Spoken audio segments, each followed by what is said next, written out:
Gracias, muy buenas tardes, compañeros. Gracias a la maestra Inés, que nos está acompañando y apoyando. Muy bienvenidas a todas y todos a este módulo del diplomado en Justicia Electoral Digital. Yo soy el doctor Raúl Ávila Ortiz. Yo soy el coordinador del diplomado. Esta vez no me correspondió abrir el diplomado, pero tenemos la oportunidad hoy de poder retomar y fortalecer algunos aspectos de lo que está previsto en el programa del diplomado y también conocerles a ustedes un poco más. Les comento que yo voy a revisar sus rúbricas, entonces cuando ustedes nos manden sus respuestas a las preguntas, pues tendré el gusto de poder ver sus puntos de vista sobre esta materia tan interesante. Entonces, otra vez muy bienvenidas y muy bienvenidos. Y pues me gustaría, para no convertir en un soliloquio esta sesión, pues que fueran tan amables algunos de ustedes de brevemente decirme por qué están aquí, ¿no? ¿Quiénes son ustedes? ¿Qué están haciendo en este diplomado? ¿Por qué les interesa? Y eso nos podrá sincronizar un poco mentalmente y también discursivamente. A ver, por favor, sean tan amables, Alberto, o Armando, o Liliana, Sergio, ¿cuál es su interés en el tema y cómo lo han visto hasta ahora? Algo que ustedes quieran comentar, por favor. Adelante, Armando, sé tan amable. ¿Qué tal? Buena tarde. Buena tarde, compañeras, compañeros. Es un gusto poder saludarlos desde la ciudad de Toluca, Estado de México. Ah, mira, muy bien. Desde hace varios años, su servidor ha estado estudiando, analizando algunos tópicos en materia electoral, los cuales se me hacen muy interesantes. Y derivado de la pandemia, de la emergencia sanitaria que se presentó no solamente en nuestro país, sino en todo el mundo, el ámbito de trabajar en línea no solamente tuvo impacto en la materia electoral, sino en nuestra vida cotidiana en todos los ámbitos. Ahora bien, impartir justicia en esta nueva modalidad y con el juicio en línea que ha implementado el Tribunal Electoral del Poder Judicial de la Federación, pues es muy interesante. Entonces, lo que pretendo aprender es un poco más de cómo el tribunal fue adoptando estas medidas para que se pudiera implementar el juicio en línea, y cómo a cada uno de los ciudadanos, partidos políticos, y cómo a la ciudadanía en general nos impacta o nos puede impactar. Eso es lo que espero del diplomado. En cuanto a su servidor, soy servidor público en gobierno del Estado de México, pero reitero, desde hace algunos años he seguido trabajos tanto de partidos políticos, procesos electorales y el trabajo del tribunal y del Instituto Electoral, Instituto Nacional Electoral, por lo cual es de mi interés este diplomado. Muchas gracias. Al contrario, Armando, muchas gracias a ti, pues muy claro, ¿verdad? Y lo celebro que estés con nosotros desde Toluca, Estado de México, y que tengas este vínculo con la materia electoral. Esperamos que el diplomado ayude a que se entienda mejor cómo es que efectivamente el tribunal ha venido adaptándose al entorno digital, ¿verdad? En el tema de la justicia en línea y la justicia electoral digital. Muchas gracias. ¿Alguien más que nos quiera compartir en esos términos? Alberto, Mayra, Salomón, Lenin. Adelante, por favor. A ver, Lenin, sé tan amable. Gracias. Hola a todos, hola doctor. Bueno, yo soy Lenin, soy del estado de Hidalgo. Me dedico desde hace algunos años a la docencia, yo soy politólogo. Y en la investigación, sobre todo en mi materia, me fui adentrando a la materia electoral en algunos ámbitos, y una de las sorpresas me deparó la vida fue ese cambio, ¿no? De los modelos presenciales a los modelos en línea. Y yo entendía que habíamos trabajado la materia electoral tradicionalmente, ¿no? Es decir, se ponían los partidos trabajaban ya presencialmente, los mítines, los juicios, todo se trabajaba así, la capacitación electoral, todas las actividades administrativas de las autoridades electorales se trabajaban de forma pues, tradicional, ¿no? A partir de las elecciones en Hidalgo, perdón, sí. Dale, sí. Ajá, a partir de las elecciones, pues todo cambió. Como lo decía el compañero antes, que me antecedió, pues todo cambió, todo se modificó. Y una de las cosas que a mí más me llama la atención es cómo lo van a afrontar las autoridades electorales, porque ya va a ser imposible regresar a los modelos tradicionales, ¿no? O sea, yo pienso por ejemplo, en la capacitación electoral, ¿no? Las personas que reciben capacitación electoral ya lo hacen de forma a distancia, a través de Zoom, a través de WhatsApp, en Classroom, y ya no van a querer que la persona capacitadora asistente electoral vaya a sus casas. O sea, ya a partir de ahora ya no lo van a querer. Entonces, me interesa mucho cómo se resuelve este tema, cómo lo ven ustedes desde el tribunal y cómo podemos colaborar desde la academia a este fenómeno que se está dando. Gracias. Muy bien. Sin duda, igualmente, y celebro que estés con nosotros como politólogo y nos puedas también dar tus puntos de vista, ¿verdad? Con un enfoque y una lógica, pues, distinta a la que normalmente, usualmente manejamos los abogados, de manera que será muy grato y ayudará a nuestra mejor comprensión de este fenómeno de la justicia electoral digital en el contexto de la cuarta revolución industrial. Muy bien. A ver, por favor, alguien más que quisiera comentar. Salomón, Mayra, quisieras, Liliana, Alberto. Alberto, por favor. Bueno, ¿me escuchan? Perfectamente. Gracias, doctor. Buenas tardes. Pues, yo lo que espero aquí del diplomado es, digo, yo trabajo aquí en el Congreso de la Ciudad de México. Qué bien. Y pues desde la legislatura pasada hemos visto, pues nos tocó ahí vivir y padecer el tema de la pandemia y transitar al modelo virtual, ¿no? Generar los lineamientos tanto al interior del Congreso para las sesiones vía remota de los legisladores y también incorporar en la Constitución de la Ciudad de México el modelo de justicia digital, ¿no? Que darle las herramientas al Tribunal Superior de Justicia para que transitaran también ellos al modelo de justicia digital, al expediente electrónico y de igual manera a los tribunales electorales. Hay que reconocer también la labor del Tribunal Federal Electoral desde el momento en que ellos fueron punta de lanza también de generar los mecanismos a través de sus acuerdos y lineamientos internos, donde ellos fueron quienes empezaron con el tema del juicio digital, ¿no?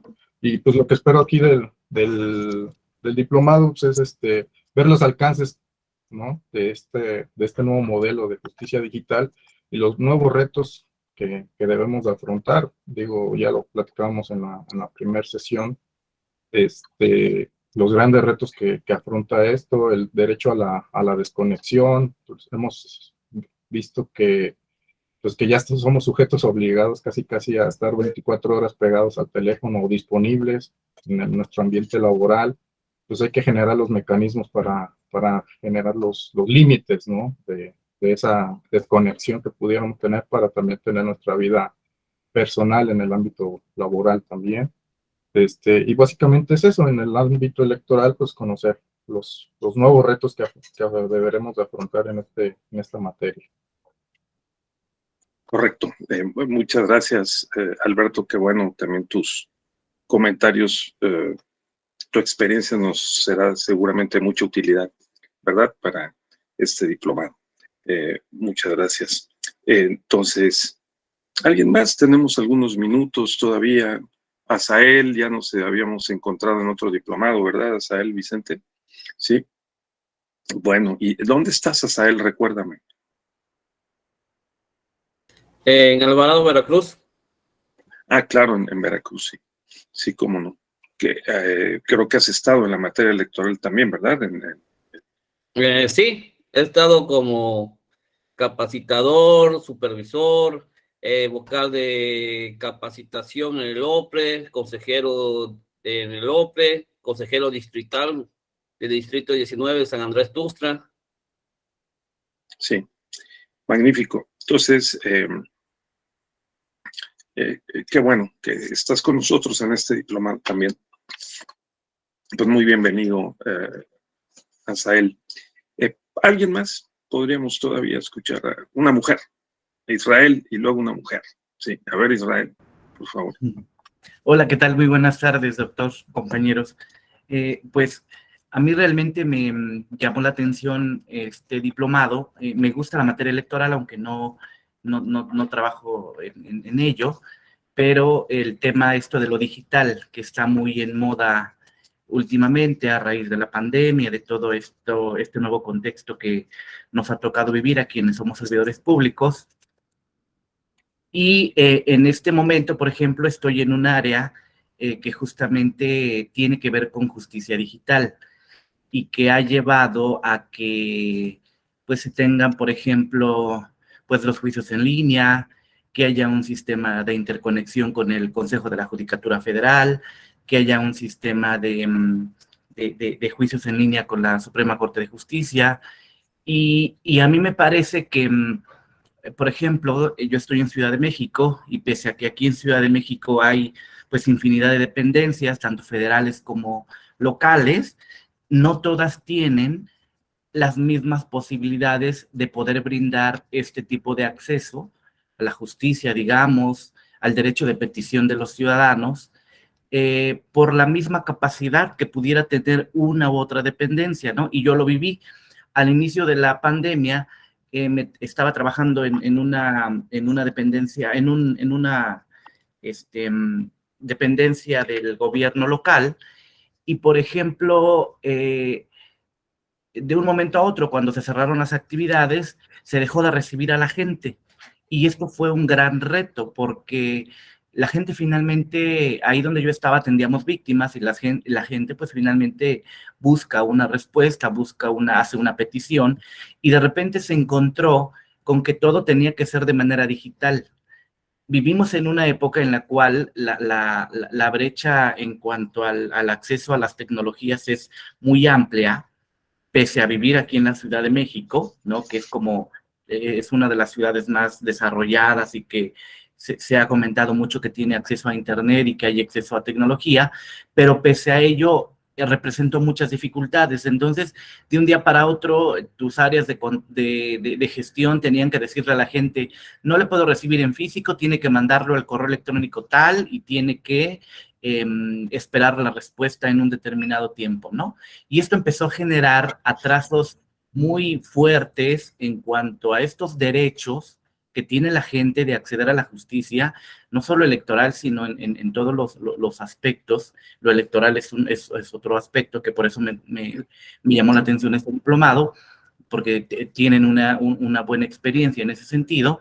Y entonces el haber estado en estos dos momentos me ha ayudado un poco pues a visualizar esta parte y digamos a interesarme más en el caso, ¿no? En el área donde estoy actualmente, que forma parte del gobierno federal, pues existe todo un sistema ya muy estructurado, ya muy compartido con las autoridades, se trabaja de manera muy conjunta y esto ha ayudado mucho a que pues las personas tengan ese derecho de poder acceder a la justicia, de defenderse, de responder y que facilita con todas las vertientes que esto implica, porque evidentemente el trabajar en línea, pues también hay un desplazo, por ejemplo, a notificadores. Ahora si ya haces todo en línea, pues ya la figura del notificador poco a poco va desapareciendo, ¿no? O sea, son muchas vertientes que tiene esta modalidad, esta nueva realidad, como le llamamos, que estudiamos hace unas sesiones, y que finalmente representa un reto para todos, tanto para ciudadanos como para las autoridades, para brindar todas estas facilidades que se requieren para poder acceder a este tipo de justicia, ¿no? Correcto. ¿Y dónde es esa área en donde trabajas, Israel? Porque se nota que tienes, pues, no solo experiencia, sino que estás involucrado con el tema. En la Procuraduría Fiscal de la Federación, en el área de control. Muy bien, magnífico. Así es. Correcto. Gracias. Muchas gracias. Pues muy, muy claro y muy preciso lo que dijiste. También te lo apreciamos mucho. Compartir tu perspectiva y tu punto de vista. Correcto. ¿Alguien más? Mayra, ¿sí? ¿Quieres platicarnos? Adelante. Hola, buenas tardes a todos y todas. Pues la verdad yo tengo muy poquita experiencia en materia electoral, pero el tema de justicia en línea para mí me llamó mucho la atención cuando trabajé el año pasado como auxiliar jurídico en una junta distrital. Entonces, desde ahí el tribunal nos dieron una capacitación del juicio en línea de lo que posiblemente se iba a dar y de ahí me llamó muchísimo la atención. Aparte que siento que ahorita lo que está muy, muy importante, cómo van a regular el tema, por ejemplo, de propaganda electoral, que es lo que se ha dado mucho en estas últimas elecciones y no está regulado en tema de un especial sancionador. Entonces, pues, más allá de cómo se va a llevar los procedimientos, en línea, lo que me interesa mucho y espero de este curso es ver, los problemas que nos vamos a enfrentar en temas de propaganda. Ya, en el ámbito digital, ¿verdad? Ujú. Muy bien. Correcto. Bien, entonces, vamos a ver. Yo quisiera compartir con ustedes lo siguiente. Primero, me gustaría decirles cómo es que hemos pensado, diseñado, construido el diplomado, ¿verdad? ¿Cuál es el sentido del diplomado? Y después, pues, darle una sobrevolada a los contenidos del diplomado para poder tenerlos presente y ver en dónde estamos y para dónde vamos con los módulos que tenemos hoy y en los próximos días, para poder desarrollar esos contenidos. Y tercero, me gustaría, desde luego, compartir con ustedes algunos elementos que forman parte del módulo, de este módulo, y también un poco recuperar algo de lo que, si yo hubiera dado el módulo 1 o el módulo 2, ¿no? También yo les habría compartido, porque también respetamos la libertad académica de las y los compañeros, profesores, y aunque hemos estado en comunicación, pues sí hay diferentes formas de abordar estos temas, ¿no? Entonces, esto quisiera hacer esta tarde con ustedes. Nosotros nos vamos a encontrar más adelante. Yo voy a estar a cargo de por lo menos un par de módulos más y luego al final vamos a ver cómo se está desempeñando el juicio en línea en la práctica, cómo empezó, evolucionó y cuál es el estado actual y los retos que tenemos enfrente con, por ejemplo, la iniciativa o las iniciativas para poderlo implementar como parte de un gran proyecto de justicia en línea en el país, ¿sí? Bien, entonces, si les parece, eso podemos hacer. Entonces, para hacer eso, yo voy a compartir con ustedes algunos elementos. Miren, yo quiero comentarles que el diplomado está construido no solo para poder ver los contenidos del juicio en línea o la justicia electoral digital, como le hemos llamado, que es mucho más que el juicio en línea, que el juicio en línea es el acceso a la justicia electoral, al tribunal electoral, a través de un sistema electrónico, ¿no? de medios de impugnación, sino que la justicia electoral digital es toda una serie de herramientas que faciliten no solo el acceso, sino el proceso dentro del juicio en línea y que, digamos, cumpla con tres grandes requisitos, ¿no? Que son, desde luego, pues las tecnologías, que es una de las más importantes, pues sin eso no podría darse, pero la otra también son los procesos propiamente organizacionales que permiten que se usen y se maximice el uso de las tecnologías. Y la tercera es la cultura, la capacitación, que es lo que intentamos hacer con el diplomado, el sensibilizar, el fortalecer la comprensión, los elementos intelectuales y operativos para poder utilizar estas herramientas tecnológicas dentro de un marco organizacional. Entonces, sin esos tres elementos, pues es difícil, digamos, aterrizar un modelo de justicia electoral digital. Entonces lo estamos haciendo en el Tribunal Electoral, paso a paso y más aceleradamente a partir de la pandemia, marzo, abril, junio de 2020, luego septiembre de 2020 y de ahí en adelante que se ha desplegado el juicio en línea y se ha puesto en operación para todos los medios de impugnación en materia electoral en el ámbito federal. Entonces, eso. ¿Cómo construimos el diplomado? Entonces, el diplomado tiene la ambición de aprovechar el momento que estamos viviendo, que es un momento de cambio profundo, estructural, en prácticamente todas las instituciones sociales, desde la familia hasta el Estado y la comunidad internacional, para poder mostrar esta pintura general y sensibilizarnos de ese contexto de cambio en el que estamos inmersos. O sea, ese es un objetivo de este diplomado. Conscientemente hemos diseñado que en el primer módulo se pueda examinar que estamos en el medio, pues, quizá al inicio de la cuarta revolución industrial. Y que si hay cuarta revolución industrial es que hubo tercera, segunda y primera. Entonces, hemos tenido 3 revoluciones industriales y estamos inmersos en la cuarta revolución industrial, que afecta a todas las instituciones sociales, entendiendo por estas todo patrón de conducta reiterado que nos hace generar unos ciertos hábitos y una mentalidad, ¿sí? Una forma de vida y de trabajo. Entonces, ese es un punto que voy a enfatizar esta tarde, ¿no?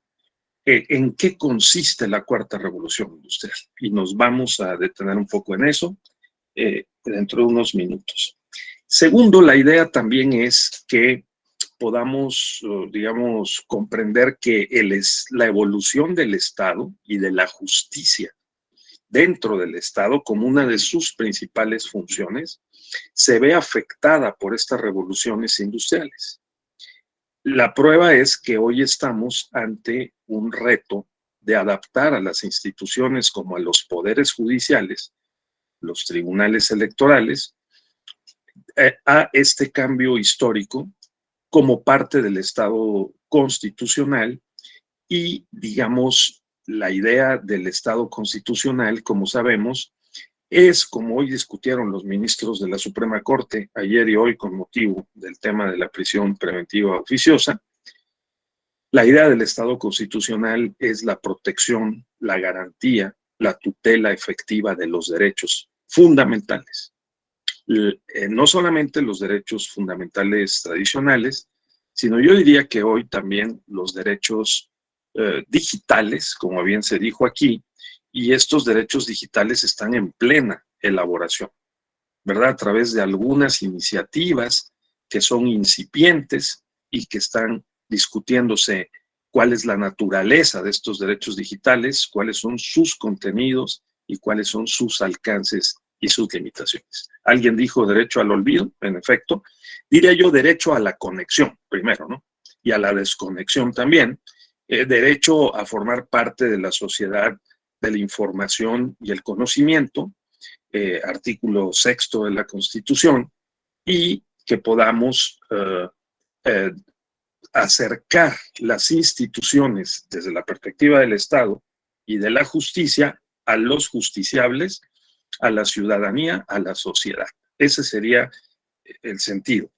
Entonces, esto también pretende el diplomado enfatizarlo, que es cuál es la relación entre Estado constitucional y nuevas tecnologías, justicia y tecnología digital, en este gran marco contexto de la cuarta revolución industrial. Y, bueno, otro punto importante es el papel de la abogacía.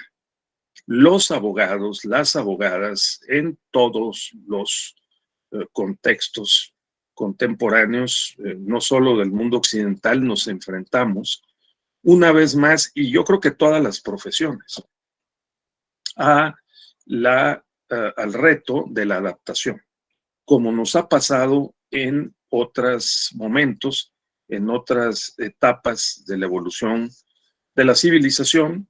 Cada revolución industrial cambia la relación, la forma en que se dan las relaciones humanas y las relaciones profesionales. De tal manera que también desde ese ángulo lo que tenemos es la necesidad de adaptarnos, ¿no? Ya desde hace 20 años, Richard Susskind, un abogado que es de origen escocés, que estudió en Los Ángeles, en su tesis de doctorado advirtió que el fin de los abogados tradicionales, ¿no? Dijo, el abogado del mañana, ¿no?, es un abogado que se tiene que adaptar a lo que hoy llamamos la cuarta revolución industrial. Se le ha preguntado a Richard Susskind 20 años después si su tesis fue o no premonitoria, justificada, si se cumplió en sus pronósticos, y lo que ha pasado con las evaluaciones que se han hecho 20 años después es que sí se ha cumplido en parte y en parte no. O sea, tampoco las nuevas tecnologías, las revoluciones industriales lo cambian todo y lo cambian tan rápido. En particular, la cultura, las prácticas, la mentalidad cambian a una velocidad menor que la economía, la política o las tecnologías, ¿no? Entonces, pues los despachos se han reestructurado, los abogados nos hemos adaptado, y claro que se utilizan más las tecnologías, por supuesto, en la medida en que también están a disposición instrumentos jurídicos, procesos técnicos, ¿verdad? Y también capacitación.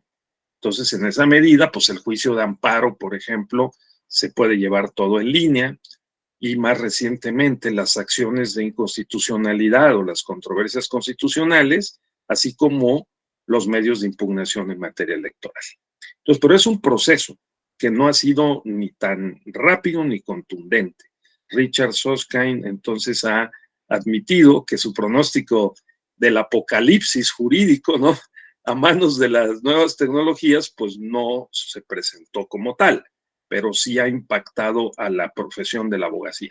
Así que tendremos un módulo relativo a los retos de la abogacía en relación con la tecnología.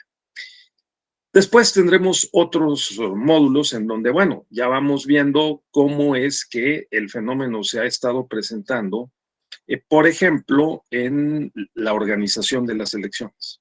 Cómo algunos países con experiencias extranjeras han sido más y otros menos exitosos. Por poner un ejemplo, Estonia ha sido muy exitoso. Estonia es un ejemplo de cómo han incorporado e implementado la tecnología digital en general en la vida pública y en las relaciones entre ciudadanía y Estado.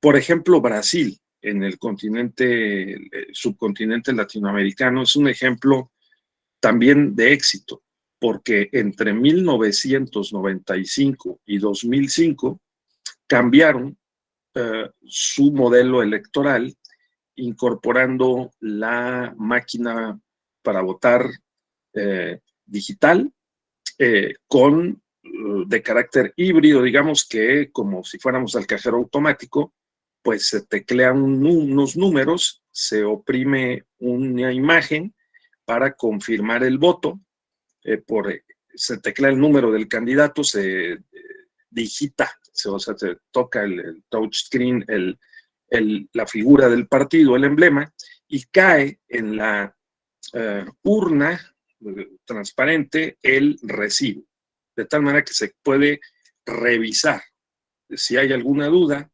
la legitimidad del voto. Eso les dio mucho éxito a los brasileños porque además fabricaron su propia urna y tienen la ventaja de que aunque se trata de un país federal, un verdadero subcontinente, donde hay elecciones generales, hay elecciones nacionales y también elecciones locales, tienen un solo organismo electoral, que es el Tribunal Superior Electoral de Brasil, que depende de la Suprema Corte de Justicia, fíjense ustedes. Organiza las elecciones y resuelve los conflictos. Con esta innovación, 95-2005 les llevó 10 años, un plan estratégico a 10 años, pudieron desterrar primero un problema muy grave de los brasileños. Con el analfabetismo, que era muy elevado, lograron que los analfabetos pudieran llevar a la urna con el número del candidato y teclearlo, ¿sí? Y luego tocar la pantalla y confirmar el voto con el partido relacionado con el candidato, ¿no? ¿Por qué? ¿Qué pasaba? Porque lo que pasaba es que la dictadura militar que duró 20 años en Brasil, 1965-1985, luego la constitución brasileña de la transición a la democracia de 1988, que todavía está vigente, esa dictadura militar heredó no solo pobreza, sino analfabetismo. Y aunque, digamos, con la urgencia de legitimar a los gobiernos democráticos, se echaban a perder muchos votos. El 30% de los votos emitidos se convertían en votos nulos. O sea, era una tasa muy grande, Alberto, ¿sí? De votos nulos. Entonces, una legítima preocupación hacia él por decir, bueno, ¿cómo tenemos tantos votos nulos con todo el esfuerzo que hacemos, ¿no? Vamos a corregir. Y entonces establecieron con una política electoral, digamos, la introducción de la urna digital y lo resolvieron. Aparte, resolvieron un problema de algunos fraudes, ¿no? Que también seguían estas prácticas, sobre todo en ámbitos locales, pusieron las urnas en todo el país y desterraron esa práctica, ¿no? ¿Les costó caro? No les costó tan caro porque ellos mismos hicieron la urna, no tuvieron que comprar una patente, ni tuvieron que hacer una enorme inversión, además la distribuyeron en un plan multianual a lo largo de 10 años. Y la justicia electoral, aunque se mantuvo en sus términos tradicionales, pues poco a poco también se ha ido incorporando a la ola de la tecnología digital, ¿no? Entonces, digamos, Brasil es un caso que podríamos ver, ahora va a haber elecciones en el mes de octubre, y es recomendable mirar qué es lo que hacen los brasileños, porque en el caso mexicano, que también es un país muy grande y muy poblado, pues estamos ante la ventana de oportunidad de dar el paso hacia elecciones digitalizadas, que haya urnas, quizá con un plan multianual que consolide los proyectos piloto que ya hemos visto en varios estados del país, ¿no? Desde Jalisco y Ciudad de México a Coahuila o Hidalgo. Entonces, esa sería la perspectiva. Ahora, este diplomado, por lo tanto, también pretende ofrecer un panorama de estas experiencias. En otros países no ha sido tan exitosa. Por ejemplo, en Venezuela o en República Dominicana, establecer la urna digital ha sido complejo y, francamente, han terminado por dar marcha atrás. El caso de Venezuela, porque hay países que tienen pésimos registros civiles. Y sin los registros civiles, no se puede armar un buen registro electoral. Y sin un buen registro electoral no es posible meter dentro del software, ¿no?, el sistema que permita pues que las personas puedan votar de manera digital. Es muy complicado la identificación y luego el procesamiento, ya sea de la huella digital, pero lo principal es que no hay confiabilidad en la lista electoral. Entonces, sin eso, pues es muy complicado. Otros problemas también tienen que ver con la conectividad, por supuesto, ¿no? Entonces, hay países que todavía están luchando por adaptarse a la 4G, ¿no?, a las tecnologías de cuarta generación. Vean cómo en México estamos apenas este año introduciendo 5G y nos cuesta trabajo. Entonces, ya sabemos que la tecnología 5G es mucho mejor, que tiene muchas más ventajas, que permite mucho más, tiene mucha más capacidad, fidelidad, y que pueden, por lo tanto, correr más imágenes, sonidos, aplicaciones y combinar, además, diferentes posibilidades tecnológicas. Entonces, y contenidos. Entonces, eso también es un factor, como decía yo, tecnología, marco jurídico, procesos, cultura, capacitación. Pero el hecho es de que pues, estamos enfrentados a este reto. Entonces, el diplomado también enfoca en eso. El diplomado también hace una exploración, una recuperación de antecedentes de cómo desde hace ya fácilmente 20 años o más empezamos a aplicar la tecnología digital en el Poder Judicial de la Federación. Pues recuerdan ustedes los discos compactos aquellos, los JUS 97, ¿no?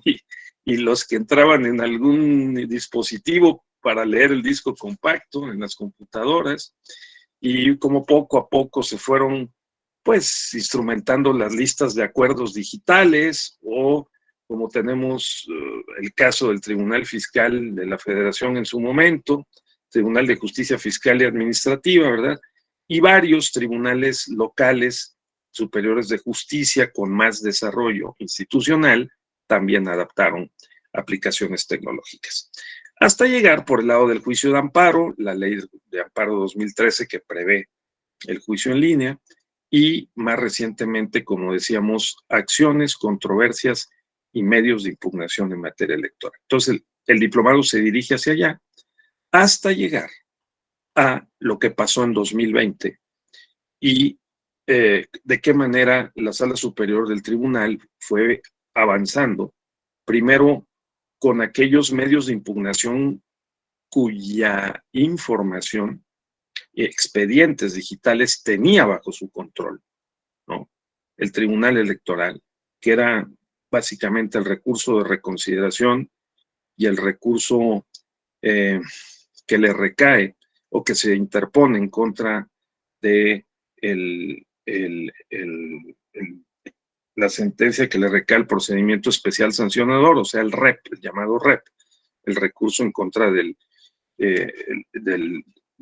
la sentencia del especial sancionador que resuelve la sala regional especializada, y comenzamos con esos dos en junio del 2020.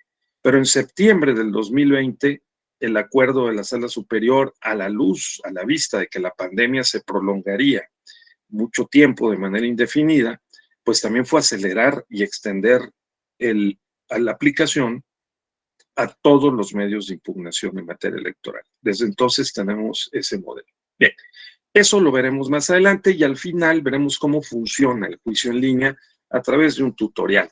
Eso es lo que ofrece el diplomado. En el camino vamos viendo diferentes aspectos. Entonces, yo hoy me regreso y quiero aprovechar, porque ese es uno de los objetivos del diplomado, el sensibilizarnos y tener presente para todos los efectos a que haya lugar, ¿no? No nada más para el diplomado o para el tema de la justicia electoral, este proceso amplio y complejo en el que estamos sumergidos, que es precisamente el de la cuarta revolución industrial. Entonces, déjenme decirles de manera breve cuál es la interpretación que nosotros le estamos, digamos, imprimiendo a esta materia, ¿no? Vamos a ver.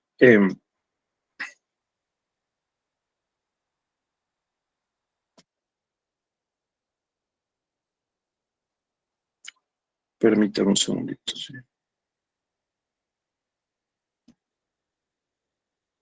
Uh-huh. Bien, déjenme mostrarles esto, que es más allá de los abogados, ¿no? Es también para otras profesiones y para nuestro conocimiento en general. Las ciencias sociales han establecido que hemos pasado por varias etapas en la evolución del mundo occidental y en México, y que esto ha impactado al derecho y al Estado de una manera directa o indirecta. Entonces, venimos de un proceso de 5 siglos y medio en que hemos establecido un ritmo de desarrollo basado en lo que llamamos el modelo capitalista, ¿no? Antes de la modernidad y después de la modernidad, que es el momento que estamos ahora viviendo.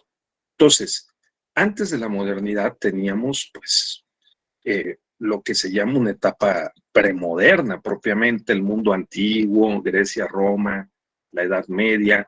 No había un espíritu de lucro sistematizado, y la forma como se resolvían los problemas no eran como lo resolvemos en la época moderna y en la época contemporánea a través de grandes instituciones nacionales, sino era muy local, muy regional y con otro tipo de instituciones.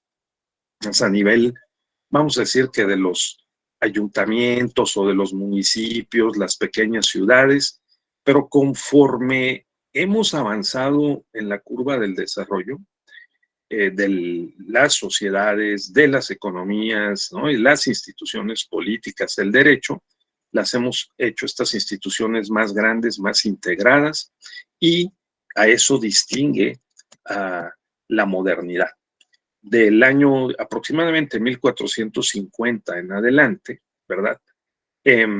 Tenemos economías cada vez más integradas en ámbitos nacionales, mientras que en el mundo contemporáneo estas economías tienden a globalizarse o asociarse entre ellas, por lo que tenemos bloques económicos regionales como el de Norteamérica o como el de Europa o como el de Asia, que además está creciendo a una velocidad muy significativa y se está apoderando del proceso del desarrollo capitalista global, ¿no? Como lo estamos viendo con las cosas que pasan entre Rusia, China y Estados Unidos.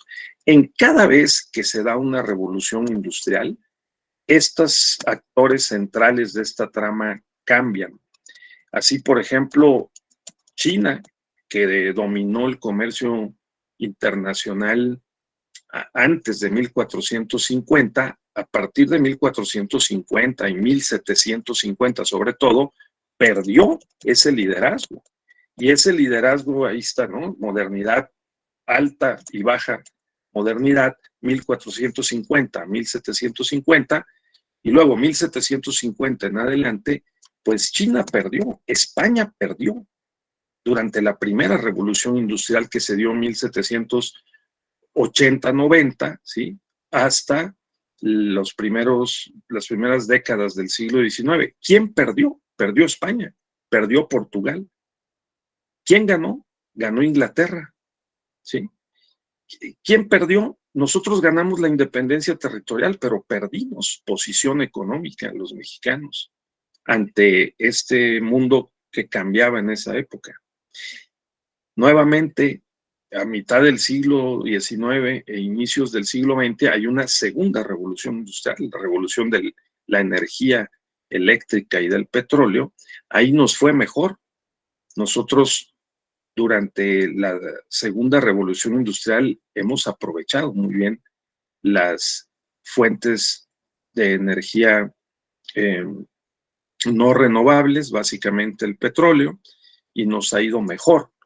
¿Quién desplazó a Inglaterra del liderazgo global? Estados Unidos. Y después de la Segunda Guerra Mundial apareció la tercera revolución industrial, que es la revolución básicamente del Internet, ¿sí? Y de nuevas formas de comunicación masiva, sobre todo la televisión. ¿Quién ganó? Pues Estados Unidos. ¿Quién perdió? La Unión Soviética. ¿Nosotros qué papel jugamos? Pues un papel más discreto, pero mejor posicionados. No nos fue tan mal. E incluso al final de ese proceso firmamos el Tratado de Libre Comercio, nos afiliamos al bloque norteamericano y eso nos ha dado varios decenios de una mayor prosperidad, sobre todo para los sectores, las clases que se han ligado al sistema internacional de economía o de trabajo y producción. Ahora, también en el ámbito del Estado y del derecho hemos sufrido cambios muy fuertes, ¿no? Claro, en esta etapa, la cuarta revolución industrial, pues claramente Estados Unidos está litigando con China y Rusia, ¿sí?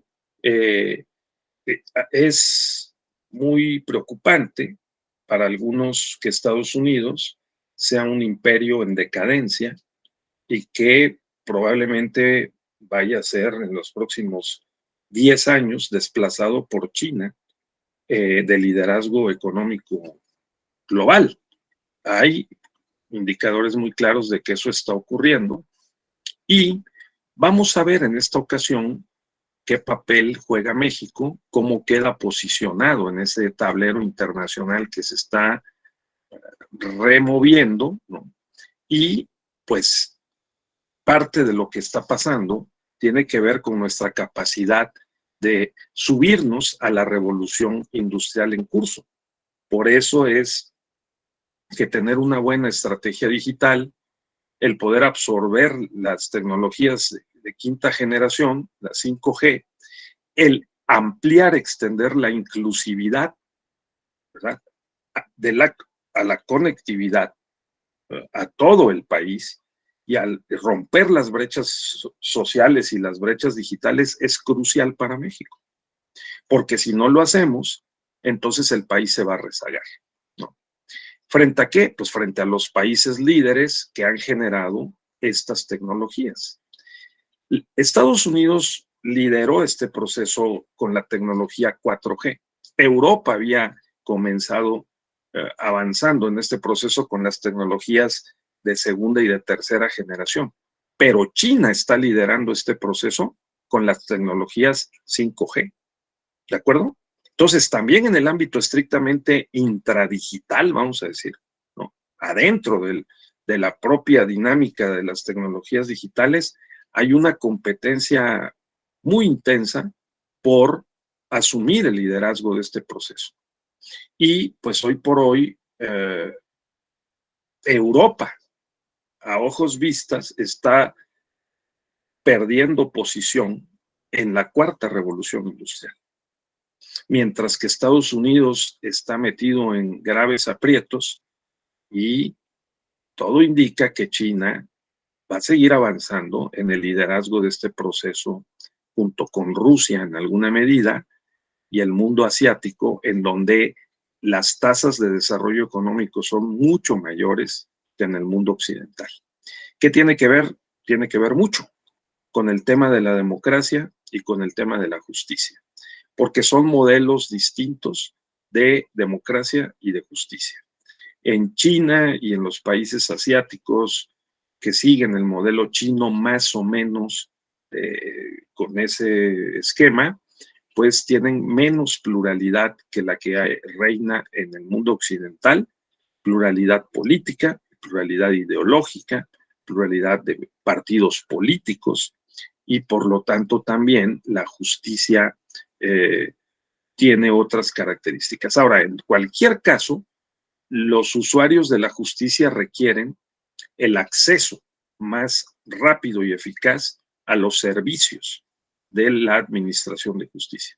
Y es allí donde encontramos que es posible comparar y poder identificar cuáles son las mejores prácticas, ¿no? Para que la gente pueda acceder, los justiciables, ser atendidos por los servicios de justicia, que además es un compromiso que está establecido en los convenios internacionales y que las constituciones recogen.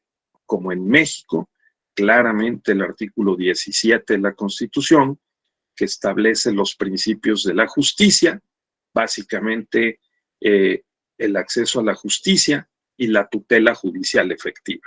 Si eso lo interpretamos en relación con los artículos 6 de la Constitución, la sociedad de la información y el conocimiento, la conectividad y el acceso al Internet, ¿verdad? Y a las redes sociales, a los sistemas de telecomunicaciones, y al artículo 1 de la Constitución, que reconoce los derechos humanos, y si como parte de esos derechos humanos tenemos los derechos digitales, pues entonces está muy clara el sentido de la Constitución en la materia, ¿no? Es decir, hay que proteger, reconocer, garantizar los derechos en sus diferentes modalidades y ámbitos en los cuales se ejercen. Entonces, este es un aspecto que toca muy de cerca a la razón de ser de este diplomado y el sentido que le queremos imprimir, ¿sí? En cada revolución industrial, países ganan y países pierden. ¿Hay algunos que quedan igual? Puede ser que sí. ¿Qué ha pasado con México? Pues México, vuelvo a repetir, en la primera revolución industrial, finales del siglo XVIII, inicios del siglo XIX, perdió posición. Estábamos mejor en términos económicos en la Nueva España que en el México independiente de la primera mitad del siglo XIX. Y después estuvimos mejor de lo que estábamos en la primera y segunda mitades, sobre todo del siglo XX, y ahora estamos viendo, después de habernos beneficiado la segunda revolución industrial, que nos convertimos en un socio cercano de Estados Unidos, un país semiperiférico en relación con los Estados Unidos, ¿no? De haber sido periferia en el siglo XIX, nos convertimos en semiperiferia y el país pasó prácticamente de la nada a ser una de las 15 economías más importantes del planeta. Ahora estamos buscando, si seguimos esta línea de pensamiento, la forma como no perdamos posición, sino que fortalezcamos nuestra inserción en este mundo que se está reconfigurando y que llevará esta reconfiguración, según expertos, sociólogos, historiadores y politólogos internacionales, todavía por lo menos una década. Entonces vamos a seguir viendo todos estos fenómenos pues, que son inquietantes, como la guerra en Ucrania, o como la inflación importada, o como la lucha por tratar de subirse y engarzarse con las nuevas tecnologías de la información y la comunicación. Y bueno, esperemos que los gobiernos, el sistema político, electoral, ofrezcan los instrumentos, los canales para que podamos ejercer el derecho a seleccionar a quienes nos gobiernen y también a distribuir y controlar el poder de los que nos gobiernan, ¿sí? Esa sería la idea. Y para eso la justicia electoral en línea y la justicia electoral digital deben todavía hacer mucho más de lo que han hecho. Todavía estamos en pañales. Necesitamos que estos 4 procesos, las instituciones públicas, ¿verdad? Y el Poder Judicial de la Federación, los tribunales electorales, en general, toda institución que realice funciones de administración de justicia, refuercen y pongan de manera más amplia y efectiva en los servicios de la justicia al alcance de la gente y de la ciudadanía. Esa es la idea. Y eso pasa por esos 3 o 4 procesos que hemos mencionado, que son la tecnología, sí, El marco jurídico, desde luego, los procesos organizacionales, por supuesto, también, y la capacitación y la cultura. Dicen los expertos en la materia que sin esos 4 procesos, digamos, la estrategia de la digitalización de los servicios, por ejemplo, de la justicia o de los servicios públicos en general, pues no podría consolidarse y rendir sus mejores frutos. ¿De acuerdo? Bien. Entonces, aquí tengo que decir también que en cada vez que hay un proceso de revolución científica y tecnológica, no solo cambia la posición de los países, se corre el riesgo de mejorar o de perder o de degradar sus instituciones, de no adaptarlas, sino también cambian las ideas, cambia la filosofía. Entonces, cada vez que ha habido un cambio de esta naturaleza tan profunda de carácter económico, global, ¿no? También surgen nuevas ideas. Hoy tenemos nuevas ideas, no solamente en el ámbito filosófico, sino en el ámbito jurídico, ¿no?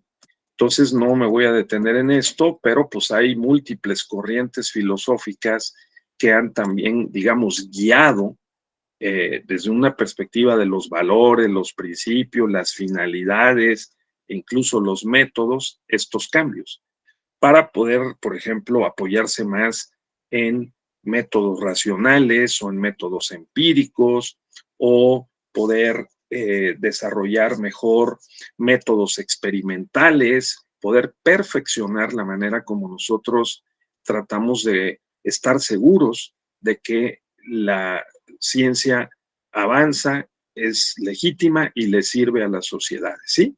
Entonces, eso también es algo que hay que considerar. Las revoluciones científicas y tecnológicas cambian las clases sociales. Así que cada vez que se presenta una aceleración como la que estamos viendo ahora, la tercera y la cuarta revoluciones juntas, porque es el Internet, ¿no?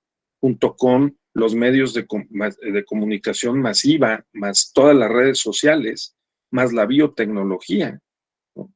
Entonces, más las nuevas fuentes de energía. Poco a poco dejar atrás la energía basada en restos fósiles para pasar a las llamadas energías limpias. Pues todo eso altera también la estructura de las clases sociales. Así que de haber tenido en la Edad Media unas clases compuestas por la aristocracia, el clero, los señores feudales de un lado y luego los campesinos y los esclavos del otro, los súbditos, pues pasamos en la época del siglo XVIII, XIX y parte del siglo XX a tener la clase burguesa que desplazó a esas antiguas clases de la aristocracia, el clero, ¿sí? Los señores feudales, y bueno, apareció una clase política nueva, también la clase de los campesinos, de los obreros, ¿no? Pero sobre todo la burguesía, que desplazó a esas clases antiguas. Y hoy, en la tercera y cuarta revoluciones industriales, lo que tenemos son una clase metaburguesa global. O sea, el señor Elon Musk o el señor Zuckerberg, los dueños de estas mega empresas globales, son más ricos que países completos. Y 7 personas pueden detentar la riqueza equivalente a muchos miles de millones de personas, de los 7,000 millones de personas que somos en el planeta. Eso se le llama una metaburguesía. Esa metaburguesía ha sido capaz de integrar los elementos financieros, bancarios, ¿no? Y ha sometido a la burguesía moderna. Y a los industriales están al servicio de esa metaburguesía global, financiera y bancaria, que no tienen patria, ¿no? Porque incluso no es que sean norteamericanos o europeos o, vamos, alemanes, ¿no? Sino que pues tienen una capacidad de manejo global, de sus activos, de la riqueza, y entonces pueden someter también a los estados y a los gobiernos nacionales a su voluntad. Entonces, los gobiernos nacionales que son electos con el voto popular, pues se encuentran con frecuencia inutilizados para poder cumplir con las promesas de campaña. Porque al llegar al gobierno se encuentran con que hay unos condicionamientos mucho más poderosos, que son estas empresas globales, ¿sí? Y también a eso hay que sumarle las empresas del crimen, ¿no? Una economía del crimen que también está presente y que condiciona la operación de los gobiernos. De allí también jalamos el hilo de la importancia de que los gobiernos se reformen, de que las instituciones se adapten y de que también puedan, como lo venimos sosteniendo y lo sostendremos en este diplomado, ¿verdad?, aprovechar la ventana de oportunidad de la cuarta revolución industrial para rediseñar de lo pequeño que puede ser una oficina, tan sencilla como una jefatura de departamento, una subdirección, una dirección general, hasta una empresa mayor o una organización como el Tribunal Electoral, con 2.500 servidores públicos, ¿no? Con 1.500 servidores públicos, con 2.500 millones de presupuesto. ¿O qué les parece el Instituto Nacional Electoral? Una organización mucho más compleja. Entonces, eso, tenerlo presente. En México se ha presentado ese cambio, por supuesto que sí. Nosotros tuvimos en la época virreinal una clase noble, aristocrática, vinculada con el clero, ¿sí? Y por el otro lado una masa de trabajadores, obreros, que trabajaban en los obrajes, o campesinos, y poco a poco emergió una burguesía que se consolidó con la separación de la iglesia y el Estado, la expropiación de los bienes de la iglesia, que fueron privatizados propiamente por Benito Juárez y su generación, y que generó una burguesía moderna en México. Poco a poco esa burguesía de rural se convirtió en industrial, y en el siglo XX esa burguesía industrial se apoderó o se asoció, digamos, con los políticos y los partidos nacionales para estabilizar al país, para también cumplir con las garantías sociales que ofreció la Constitución de 1917. Y en la etapa que estamos viviendo ahora, tercera, cuarta revolución industriales juntas, lo que tenemos es pues una metaburguesía global. O sea, Carlos Slim es parte de esa metaburguesía global, evidentemente, ¿no? Y tiene este señor pues más dinero que la mitad probablemente de los mexicanos juntos, ¿no? Entonces, digamos, también cumple con ciertas funciones y ciertos compromisos, pero de que él, pues, también tienen que negociar con él los presidentes y los gobiernos, es un hecho, es un actor económico y político mayúsculo. Y ya ni qué hablar de los cárteles y de las organizaciones criminales. Entonces, el que el Estado tenga esta capacidad de no solo adaptarse, sino de implementar la conectividad, la inclusión y romper con las brechas sociales tecnológicas y digitales, es de seguridad nacional. O sea, es de alto interés público, y por eso estamos aquí y le estamos dando este sentido, ¿no?, al diplomado, de que necesitamos, tener muy presente esta evolución en ciclos, y además con otra característica. En cada ciclo se han presentado retos parecidos. Por ejemplo, hoy estamos enfrentados al reto de regular o no las redes sociales.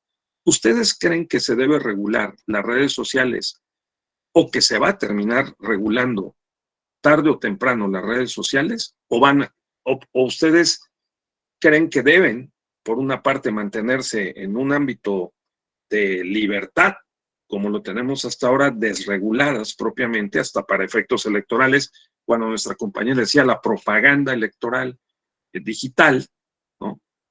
¿La dejaríamos desregulada o la regularíamos? ¿Creen ustedes que, por ejemplo, la radio y la televisión en la segunda revolución industrial, es decir, a finales del siglo XIX y la primera mitad del siglo XX, dejamos desregulada la radio y la televisión? O en su momento, por ejemplo, el telégrafo y el teléfono, ¿no? ¿Cuál ha sido esta historia y qué podemos aprovechar de ellas para aproximadamente justificar una opinión, en el sentido de que es muy probable o no de que las redes sociales sean reguladas en el futuro cercano? A ver, Mayra, ¿qué opinas, Mayra? Tú que nos planteaste el tema. ¿Estarías por la regulación de las redes sociales y, digamos, la propaganda electoral en la dimensión digital, o dejarla libre? ¿Qué opinan ustedes? Yo creo que es un tema un poco delicado porque también tiene que ver mucho la libertad de expresión. Entonces, sí, creo que debería de regularse, pero es muy difícil para mí porque también, o sea, es la libertad de expresión lo que está en juego. Aunque también siento que por esa misma libertad de expresión, muchas veces, por ejemplo, la propaganda le da la vuelta a la ley a través de el marco digital.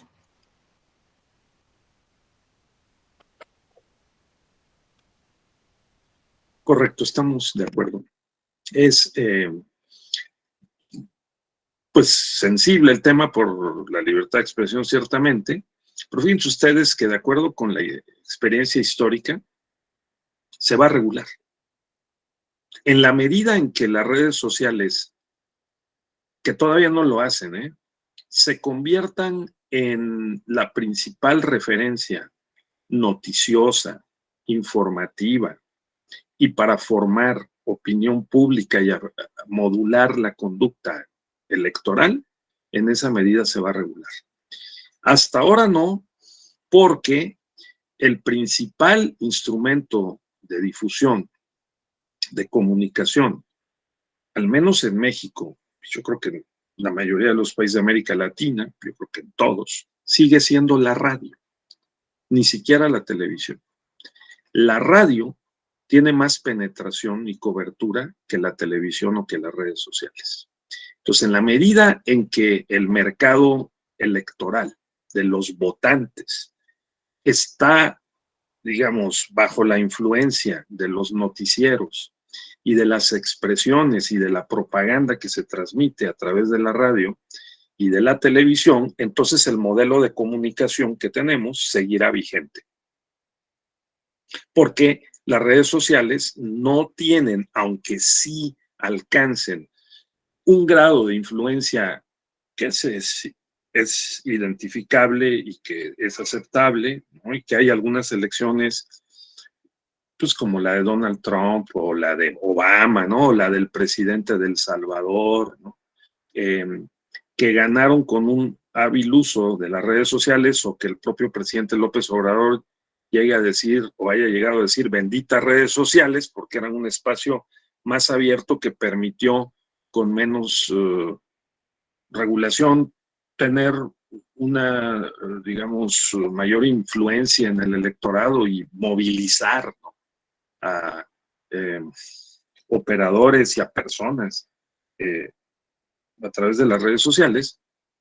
Sigue siendo un fenómeno que no está tan extendido popularmente, fíjense ustedes, porque puede haber 120 millones de celulares en el país, casi cada persona puede tener un celular, pero una minoría lo usa para informarse de noticias o de propaganda, ¿no? Entonces, todavía, ¿no? Entonces, lo que ha pasado, Mayra, en otras épocas, en otros momentos, Israel, ¿no? De que, digamos, la radio que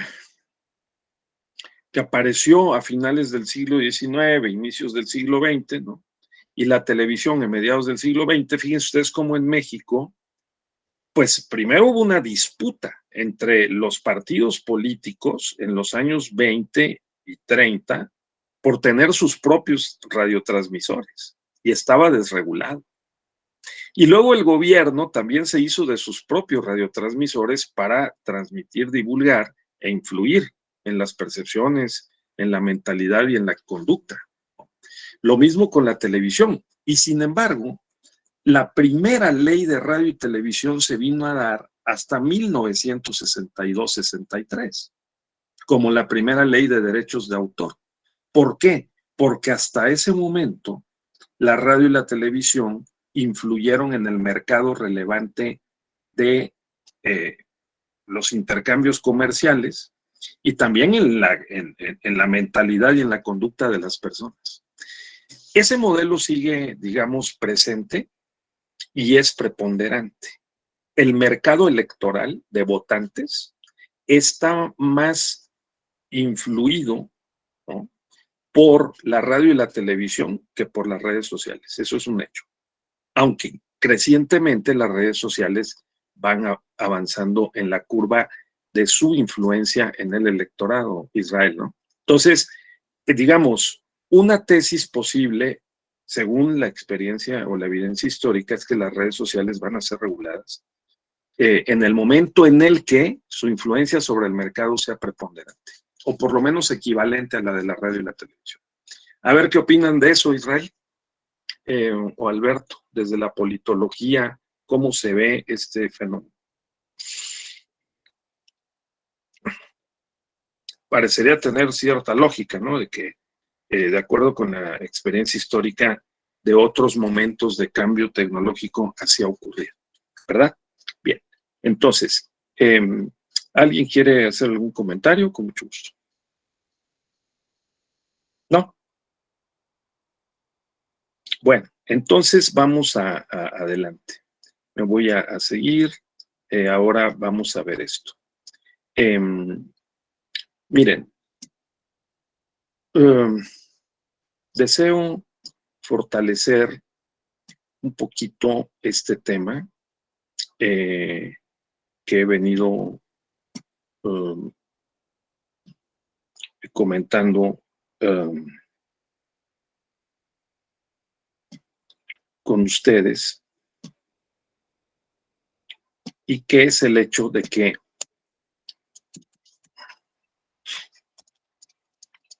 el tema de la cuarta revolución industrial está asociado a el nombre de Carl Schwab, ¿no? El señor Schwab ha acuñado propiamente este concepto, déjeme cambiar la lámina, de la cuarta revolución industrial. Y la idea es que, permítame un segundito, por favor. Klaus Schwab nos ha alertado de que estamos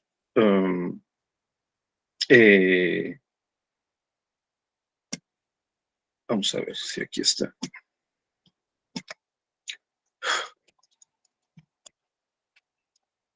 No lo estoy, no es el que quiero comentarles, pero ven, lo voy a poner aquí con mis propias,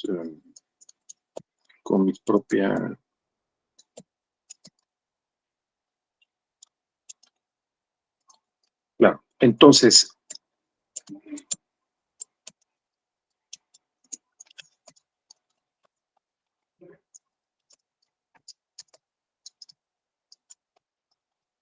Klaus Schwab ha acuñado el concepto de cuarta revolución industrial.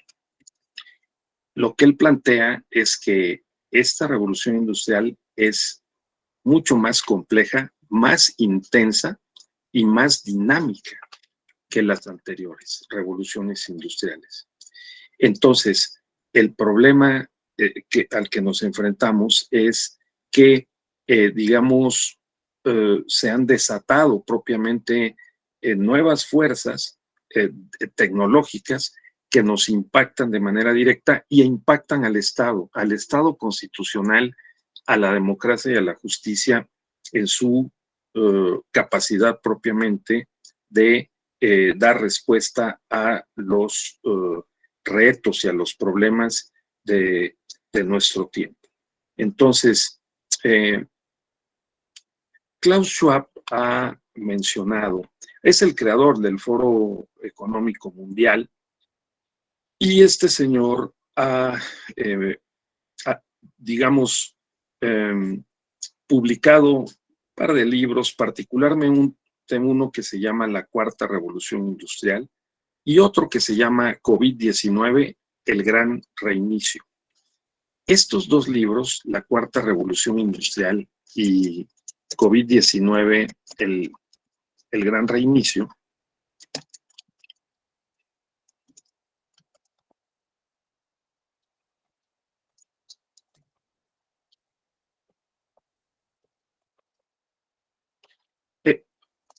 nos sitúan justamente en lo dramático que nos está representando el hecho de que nosotros estemos en este momento, digamos, como pospandémico, ¿no?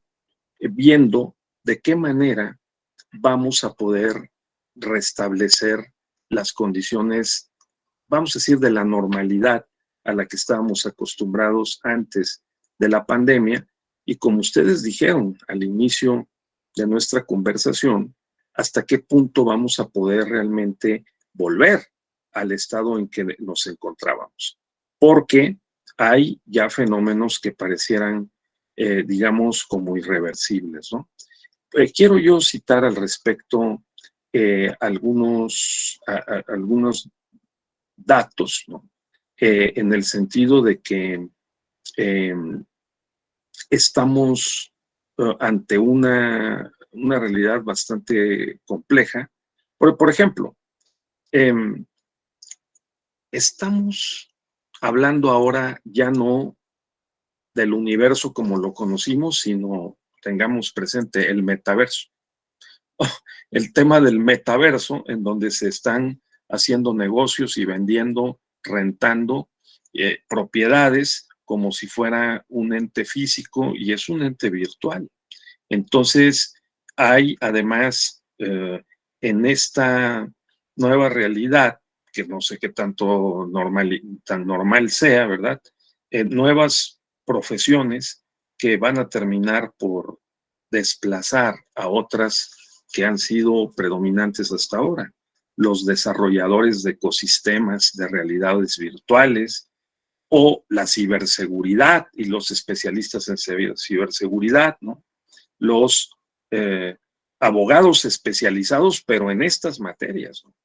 En los derechos digitales y el uso y las implicaciones jurídicas del metaverso, o bien los ingenieros en realidad virtual y en realidad aumentada. Todas estas pues van a ofrecer oportunidades laborales que no teníamos hasta ahora. Y lo que está avanzando cada vez más en las grandes universidades del planeta, pues son estas metauniversidades que nos ofrecen toda una oferta, toda una propuesta digital, como ya lo ensayamos también aquí en la Escuela Judicial Electoral, ¿no? Con nuestros cursos que tenemos automatizados, maestrías autoejecutables, ¿no? De tal manera que eso es la diferencia entre la anterior revolución industrial y la actual revolución industrial, dice Klaus Schwab. Pues tengamos en cuenta que ahora están más interconectadas las tecnologías y ahora es más intenso su uso y ahora es más complejo también el que los países se puedan incorporar a esta nueva ola tecnológica. Entonces, no pierdan de vista a este autor, por favor, Klaus Schwab. Su lectura está en línea, les va a favorecer mucho para poder, digamos, entender cómo insertamos el Estado constitucional y sus instituciones políticas y jurídicas como la justicia, ¿no? Los servicios que presta en este mundo que se está formando. Justamente las implicaciones en el derecho y el Estado en un mundo cambiante y cómo, pues, tanto los abogados como en particular los jueces y los operadores de la justicia, pues debemos de reflexionar en términos de si las tecnologías significan una garantía complementaria para el Estado constitucional y democrático de derecho. ¿Verdad, Armando?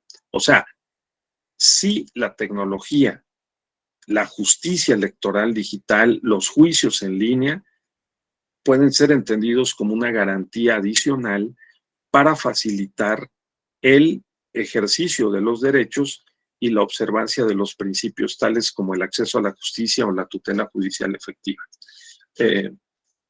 Ese sería la principal implicación con el tema del Estado constitucional, ¿no?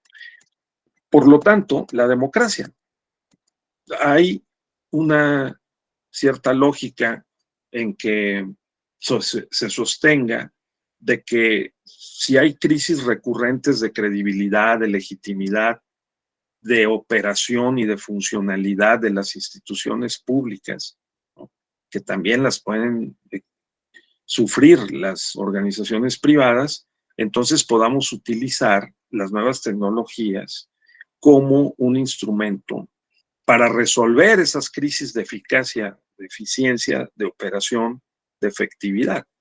Y también hay, en este sentido, ciberoptimistas, ¿no?, que dicen, sí, claro, con la tecnología podemos garantizar mejor los derechos, podemos facilitar el acceso a los servicios públicos, a la justicia, y ponen muchos ejemplos de cómo esto está ocurriendo en diversas partes del mundo, en diferentes escalas, en diferentes niveles, como lo veremos más adelante desde los años 80, finales de los 80, en países como Italia o Francia, pues se venían haciendo ensayos y aplicaciones, ya sea proyectos piloto de acceso a la justicia, de tribunales digitales, ¿no?, y que nosotros fuimos en las décadas subsecuentes adaptando a nuestro entorno, como también veremos más adelante. Y los ciberpesimistas, que consideran que no es la panacea, que no es necesariamente el tema de las nuevas tecnologías una solución, por lo menos una solución ideal o completa, porque también hay otros problemas. Los problemas de las brechas sociales y digitales, la insuficiencia de la capacitación, la lentitud con la que, como dijimos, cambia la cultura, ¿no? Además, la desigualdad internacional de que mientras otros países van avanzando más rápidamente en la creación y en la implementación y consumo de nuevas tecnologías, como la tecnología de quinta generación, 5G, pues en México apenas estamos en una fase inicial de cambiar los teléfonos, ¿no?, que nos están vendiendo en estos meses para que puedan correr la tecnología 5G, ¿no es así? Y los nuevos contratos que nos ofrecen los operadores de telecomunicaciones. Entonces, hay a favor y hay en contra. Hay, como les dije, experiencias positivas y negativas, y por supuesto que los abogados estamos enfrentados a este reto. Ventajas, ¿no?, pues son muy conocidas. En materia de la justicia y de la justicia electoral en particular, pues reduce los costos de traslado. Desde luego ahorra tiempo en la tramitación, reduce costos, fomenta el desarrollo sustentable incluso, permite una mayor agilidad en los juicios, acceso inmediato en cualquier momento a las actuaciones judiciales, ¿no? Se puede promover en línea, consultar los acuerdos, eso desde hace años. Se repercute, piensan los ciberoptimistas, de manera favorable en el combate a la corrupción. Este es un punto que uno de los expertos mexicanos en derecho informático subraya y considera que es el factor por el cual no avanza tan rápidamente como debería el proceso de conectividad e inclusión, ¿sí?, y de ruptura de las brechas digitales. ¿Y qué es la corrupción? Porque mantener los procedimientos y los hábitos con los que venimos actuando también favorece los intereses creados y la corrupción. Dice Julio Telles Valdés, ¿no?, del Instituto de Investigaciones Jurídicas, autor del Derecho Informático, es un libro también muy recomendable para todas y todos, Julio Telles Valdés, el Derecho Informático, que si se digitalizaran los procesos de administración de gobierno, entonces se abatiría la corrupción. Él ofrece datos duros en el sentido de que allí donde ha habido procesos de digitalización, ha habido una reducción de los procesos de corrupción. ¿Ustedes qué opinan? ¿No? Tenerlo en mente, porque parecería que esa variable impacta para avanzar más o menos rápidamente en la implementación de tecnologías digitales, por ejemplo, en los procesos judiciales. Facilita todo, ¿no? Facilita la descarga de resoluciones, optimiza los resultados, facilita hasta las notificaciones, desde cualquier dispositivo se pueden hacer las consultas y pues aparentemente, que este es el argumento de los ciberoptimistas, se genera un mundo más eficiente, más rápido, más al alcance de la mano, pero también con un determinado costo. Que sí dicen los ciberoptimistas, sí, pero se amortiza, ¿no?, por el propio uso eficiente de las nuevas tecnologías. Y los ciberoptimistas, pues también los ciberpesimistas le encuentran desventajas. Dice, sí, pues se requiere conocimiento especializado, se requiere más capacitación, hay que ver el tema de la conectividad y las tecnologías. Simplemente en estos diplomados, que esta es como la cuarta o quinta edición del Diplomado de Justicia Electoral Digital, varios abogados se han quejado de lo complicado que es el gestionar la firma electrónica, ¿no? Ya sea que se gestione ante el SAT o se gestione en el Consejo de la Judicatura, ¿no? El caso es que se lleva un rato el gestionar la firma electrónica, ¿no?, la e-firma, ¿no?, y eso también limita y en algunos casos desalienta el uso de los juicios en línea. Algunos piensan también que hay que ajustar el hecho de que utilizar las nuevas tecnologías o las tecnologías digitales en el ámbito de la justicia no genera un incentivo, porque los abogados no cobran más sus honorarios profesionales o menos por utilizar los servicios en línea. Los honorarios, los gastos o las costas pues, son las mismas, ¿no? Entonces, pues, ¿de qué sirve el que nosotros hagamos un esfuerzo, nos adaptemos y usemos las tecnologías digitales si no lo repercutimos en nuestros honorarios, por ejemplo, ¿no? Al contrario, tal vez podría ser menos justificable, ¿no?, el que pudiéramos tener determinados gastos, pues porque los trámites se hacen en línea y son más baratos, vamos a decir, porque también son gratuitos. Entonces, eso es algo que habrá que tener presente. Luego también el hecho de que la desconfianza, nos han confesado otros litigantes que usan el juicio en línea, por ejemplo, en amparo, dice, bueno, tengo que primero convencer a mi cliente de que no lo voy a defraudar y de que él normalmente conoce menos que los abogados que se entrenan un poco más en el uso de las tecnologías digitales, pues el cliente no sabe utilizar esas tecnologías y dice, bueno, tiene desconfianza, ¿no?, de que se puedan también perder documentos, el expediente, y que pues pueda ser que no le funcione igual. Poco a poco, dicen algunos abogados que hemos hablado con ellos al respecto, se va venciendo esa desconfianza de los clientes que luego no quieren, pues, facilitar la firma electrónica o piensan que le van a poder también hurgar, ¿no?, en sus documentos o datos de la vida privada, ¿no?, y en sus datos personales, y entonces como que se resisten un poquito a a entrar en este mundo tecnológico.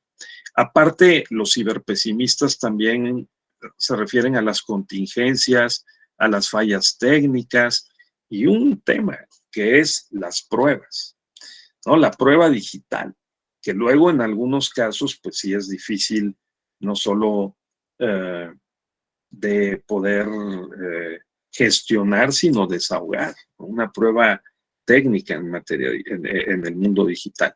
Pero bueno, hemos avanzado, sin duda hemos avanzado, y esto es algo de lo que yo hoy he querido compartir con ustedes, ¿no? Es decir, no demasiado, pero sí con orden, y tratar de colocar estos elementos para darle una mayor, digamos, sentido al diplomado, que es lo que queremos nosotros lograr con estos contenidos. Sí, que es, primero, tener presente que estamos ante un cambio de época, no solo una época de cambios, Alberto, ¿no? Estamos en un cambio de época en donde estamos pasando de un conjunto de tecnologías de la segunda revolución industrial a otro, que es la tercera y la cuarta revolución industriales sumadas, ¿sí? Y que esto no va a parar hoy. Hoy tenemos la 5G, mañana tendremos 6G, que ya la están ensayando, ¿no?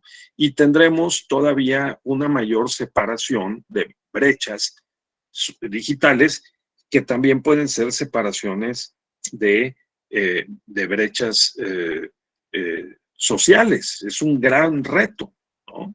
El propio Carlos Slim declaraba en estos días que es necesario invertir en la gente para romper la brecha social y remontar el tema de la pobreza y ojalá que de la desigualdad. En otros niveles estamos en un punto en el que esta etapa pospandémica, digamos, nos sorprende con muchas desnudeces, ¿no? Como que nos dimos cuenta de que tenemos muchas carencias, de que tampoco la tecnología por sí mismo es una panacea, de que hemos perdido mucha calidad en la educación, por ejemplo, ¿no? Y de que tenemos que ser cuidadosos con adaptarnos y establecer modelos híbridos, porque aparte la desorganización del mundo genera inquietantes problemas delincuenciales, criminales, ¿no? Que también se trasladan al mundo digital propiamente. Y entonces reina una especie como de impasse, como de momento en el que hay una cierta confusión, ¿no? Para poder establecer los esquemas y las coordenadas, incluidos los marcos jurídicos que nos permitan con más certidumbre avanzar hacia los próximos años y quizá decenios.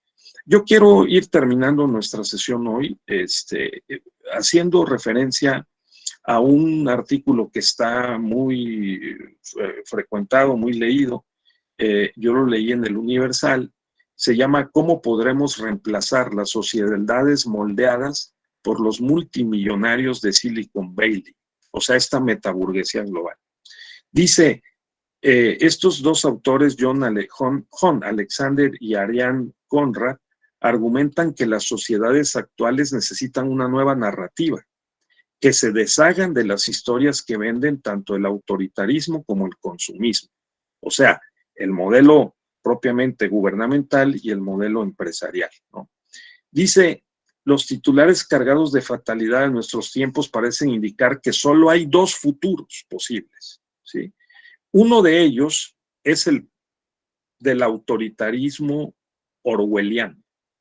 Temerosos ante las crisis que se agravan, la climática, la sanitaria, la económica, los ciudadanos aceptan el trato que les ofrece el hombre fuerte, su protección a cambio de una lealtad incuestionable como súbditos.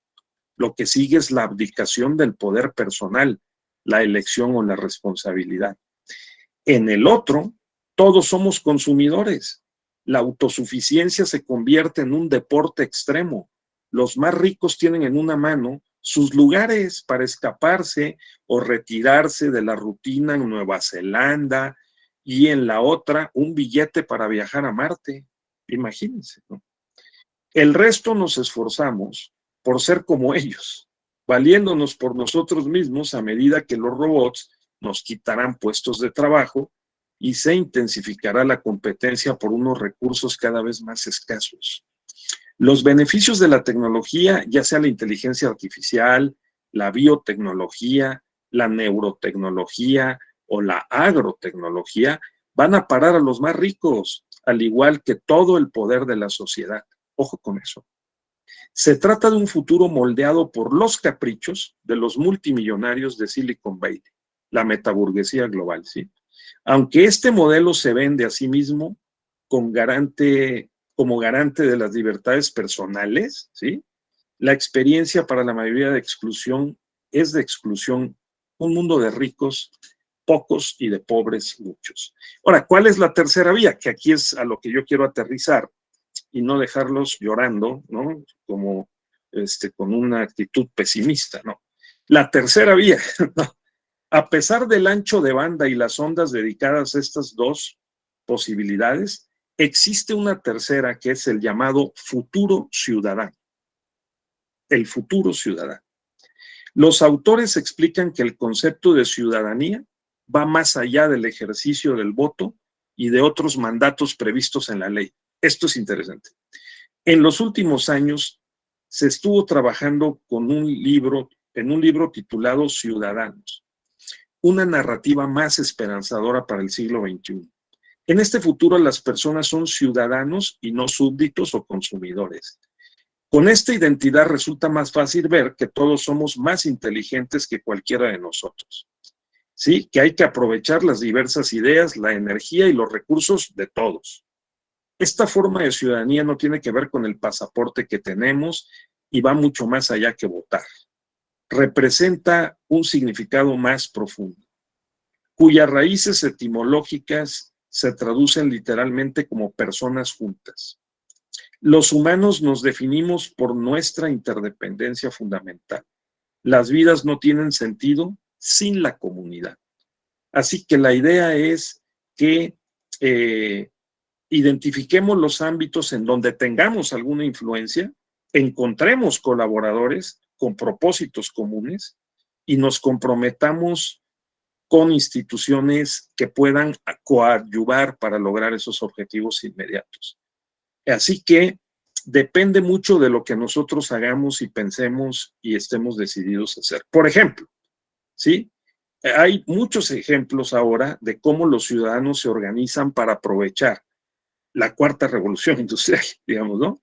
Entonces, por ejemplo, en Chile se encuentra en este momento, como sabemos, todo un proceso complejo para adaptar una nueva constitución y pues es una pena que la constitución no haya pasado. Vamos a ver qué pasa con ella, porque sí le apostaba a un modelo ciudadano de uso de tecnologías, que es muy importante. Luego, por ejemplo, en París se ha creado una asamblea ciudadana permanente que orienta la política y va a distribuir cada vez más presupuesto mediante la participación ciudadana directa, lo que llamamos presupuestos participativos. Y el uso de los medios digitales va a ser clave para facilitar la participación en este tipo de distribución de recursos presupuestales, como lo hace en la Ciudad de México o como se empieza a hacer en Chile. O por ejemplo en Islandia, los diseñadores de juegos han construido una plataforma de democracia participativa que ha incorporado a cientos de personas al funcionamiento de la ciudad, ¿no? Quizá lo más importante es que se rompan estos esquemas formalistas rígidos y pueda haber una manera de vida y de relación entre los ciudadanos y las instituciones y también entre los ciudadanos mismos más flexible, más fácil, más activa, ¿no?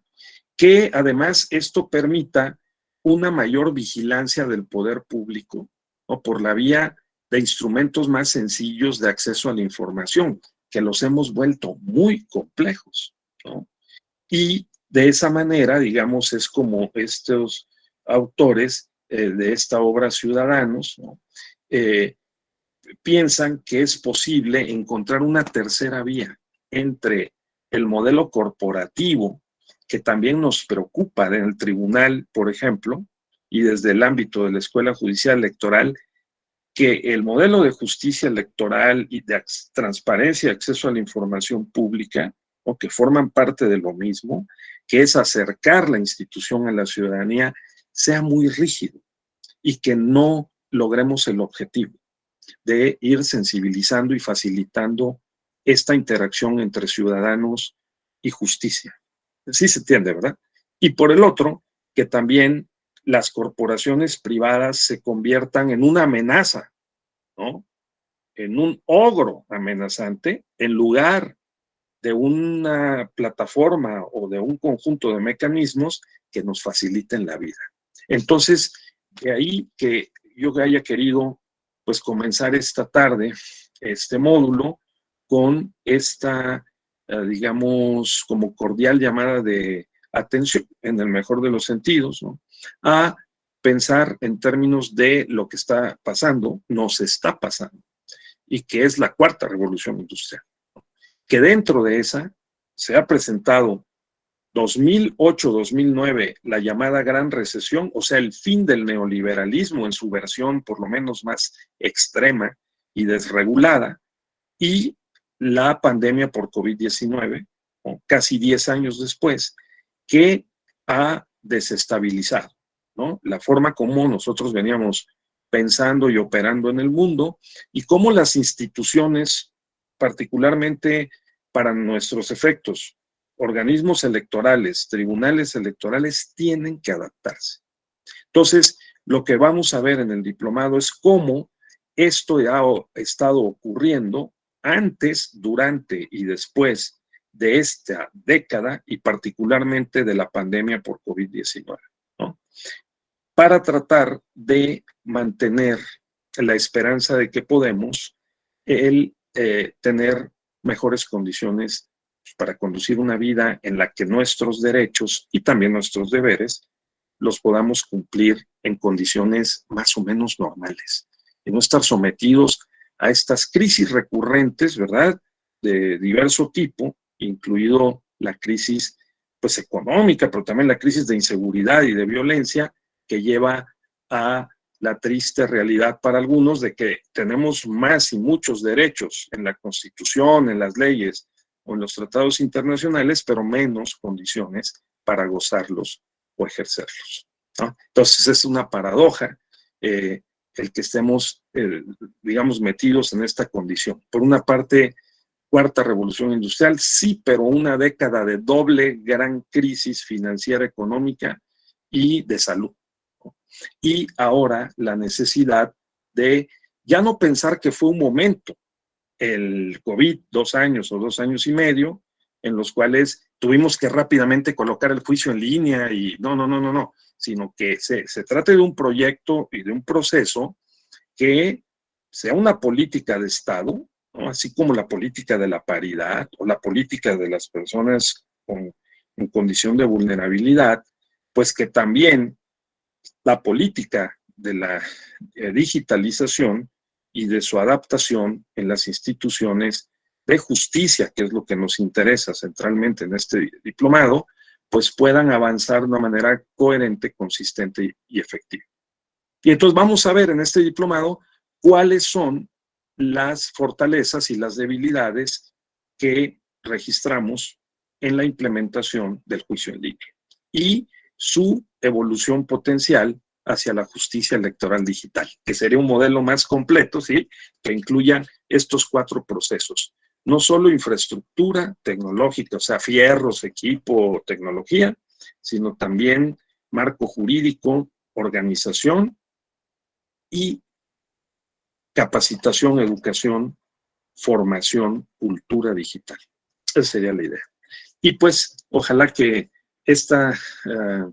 digamos, conjunto de este conjunto de reflexiones y de consideraciones les sean a ustedes pues útiles para, digamos, fortalecer el entendimiento, la comprensión de cómo hemos construido y pensamos que los contenidos de este diplomado pueden ser de provecho para ustedes y también para nosotros. ¿De acuerdo? Sí.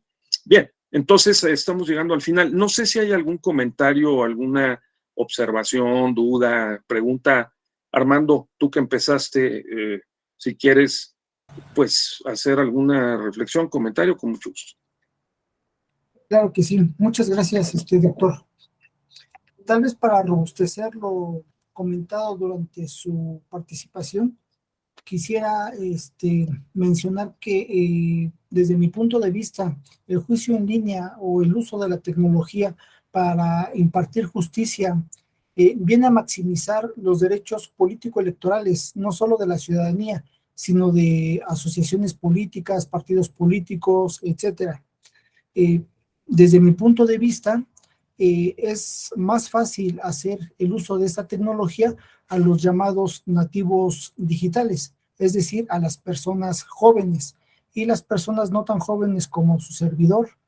Y considero que somos migrantes digitales, es decir, estamos en un continuo aprendizaje en el uso de las tecnologías, toda vez que los más jóvenes han crecido con el uso de la tecnología y para ellos es mucho más fácil utilizarla. Por ejemplo, hace un momento comentaba el tramitar o utilizar la firma electrónica avanzada. Para ellos es de lo más fácil. Para los que nos consideramos migrantes digitales, no ha sido tan fácil la utilización de estas herramientas tecnológicas, pero paso a paso las vamos utilizando, vamos aprendiendo y reitero, el juicio en línea ha sido para mí una herramienta que potencializa el ejercicio de los derechos político-electorales. Gracias. Correcto. Me parece un buen punto. Yo creo que en efecto potencializa porque facilita, ¿no?, el ejercicio de los derechos. Vamos a ver en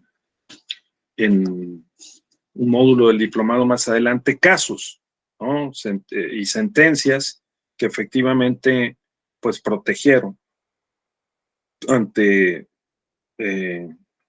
incluso situaciones de precariedad, ¿no?, en el ámbito de pueblos o comunidades indígenas, el ejercicio de estos derechos ante posibles acosos o violaciones o amenazas de violaciones a derechos políticos, ¿no?, en lugares apartados y que presentaron, pues, por lo menos una solicitud de medida cautelar vía correo electrónico y cómo esto se procesó dentro del tribunal, no sin dudas, ¿no?, por el tema de la certeza y la seguridad jurídica, para tratar de, digamos, atender y lograr que las personas quejosas fueran, digamos, beneficiadas con unas medidas cautelares, por ejemplo, ¿no?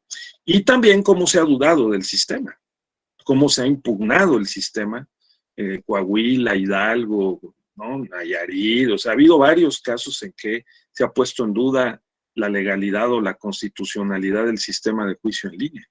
Y ha tenido la Sala Superior que responder con sentencias que reafirman y confirman la validez, ¿no?, constitucional, que, como se dijo, lo percibió muy bien Armando, de una garantía suplementaria de los derechos político-electorales, ¿no?, que es, si yo tengo esta herramienta para poder ejercer, pues desde mi casa o desde cualquier café internet, ¿no?, el derecho a un recurso sencillo, efectivo para proteger mis derechos, pues entonces eso se llama una garantía.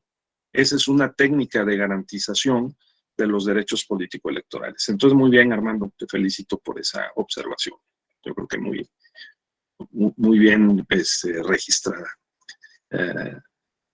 Correcto. ¿Alguna otra? Israel, Hazael, Lenin, ¿no? Entonces, quedémonos con esto por hoy, ¿no?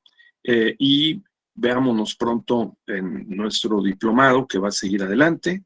En días próximos se va a ir desplegando. Tendrán ustedes a un súper profesor, el doctor Juan Abelardo, quien va a tocarles el tema de la abogacía y de los retos que enfrentan. Ahí yo les recomiendo mucho la obra, que también en parte está en línea, de Richard Susskind, ¿no?, que ha escrito varios libros, desde hace 20 años su tesis de doctorado sobre el abogado del mañana y cómo este cambio tecnológico una vez más sorprende a la abogacía haciendo cosas un poco tradicionalmente y que nos compele, nos invita, si no es que nos fuerza, ¿no?, a tener que adaptarnos en diferentes medidas, formas, modalidades, a la nueva condición tecnológica, ¿verdad? Está bien. Entonces, quedamos así. Creo que podemos concluir, cerrar nuestra sesión. Les agradezco mucho su presencia y participación y nos vemos próximamente en otro módulo. Cuídense mucho y que estén muy bien. Muy buenas tardes, muy buenas noches. Muy buenas Gracias. tardes, doctor Raúl. Buenas tardes, gracias. Hasta luego. Gracias, maestra Inés, muchas gracias. Muy buenas tardes a todos. Gracias a usted, buena tarde. Hasta luego, Hasta doctor. luego. Buena tarde. Compañeras, compañeros. Nos vemos.